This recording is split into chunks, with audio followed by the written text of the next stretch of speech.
প্রিয় দর্শক মণ্ডলী, আজকে আমরা আমরা আমার ছাদ বাগানের যে এই সময়ের একটা ফল নিয়ে আলোচনা করব, সেটা হলো আমড়া। এই আমড়াটা ভিতরে কি কি খনিজ আছে, কি কি ভাইটামিন আছে, কি কি জৈব অ্যাসিড আছে, সেটা আমরা বলবো। জৈব অ্যাসিডের ভিতরে এখানে আছে সাইট্রিক অ্যাসিড আছে, আর খনিজ এর ভিতরে আছে ম্যাগনেসিয়াম, পটাশিয়াম, ক্যালসিয়াম, আয়রন। আর এখানে ভাইটামিনের ভিতরে ভাইটামিন বি আছে, ভাইটামিন সি আছে এবং ক্যারোটিন আছে। এখন এইটাকে আমরা যে ভাইটামিন সি থাকার কারণে এইটা আমাদের প্রচুর ব্রেনের কাজ করে। সাইট্রাস জাতীয় ফল শিক্ষার্থীদের জন্য আমরা বলি যে প্রচুর এটা খেতে হবে, কিন্তু যাদের কিডনি রোগ আছে তারা যেন ডাক্তারের সাথে পরামর্শ করে খায়। আর হলো ভিটামিন সি আছে 100 গ্রামে প্রায় 20 গ্রাম।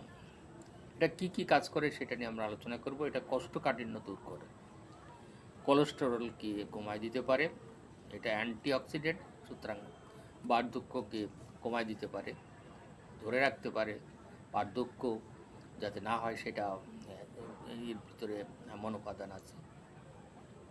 আর এটা হলো অ্যান্টিঅক্সিডেন্ট আছে, এর ভিতরে অ্যান্টিঅক্সিডেন্ট আছে। আর হলো এখানে আয়রন আছে, যা ক্ষুধাকে বৃদ্ধি করতে পারে, মানে আপনার ডাইজেস্টিং পাওয়ারটাকে বাড়ায় দিতে পারে। যাদের গ্যাস্ট্রিক আছে তারা এই ফলটাকে একটু অ্যাভয়েড করাই ভালো। প্রিয় দর্শক মণ্ডলী, আমরা আবার সামারাইজ করতে যাচ্ছি যে এই ফলটাকে আমাদের ইংরেজি ভাষায় বলে হগ প্লাম, এবং এটা জৈব অ্যাসিড আমরা বললাম। এই জৈব অ্যাসিড আমাদের শিক্ষার্থীদের জন্য খুবই কাজে লাগে। এটা সাইট্রাস জাতীয় ফল, এবং ভাইটামিনের ভিতরে ভাইটামিন সি যে আছে, এই ভাইটামিন সি থাকার কারণেই কিন্তু আমাদের রোগ প্রতিরোধকে এটা দূর করতে পারে।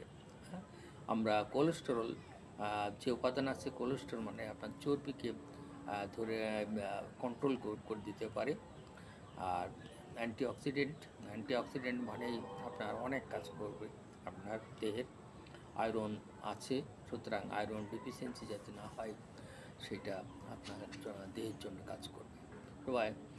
তাই সবাইকে আমি বলবো যে এইটা আপনারা আপনাদের ছাদ বাগানে তৈরি করেন আমার মতো করে, এবং প্রতিদিনের যে ভাইটামিন সি অভাব আমাদের, সেটাকে দূর করার জন্য চেষ্টা করেন। সবাইকে ধন্যবাদ।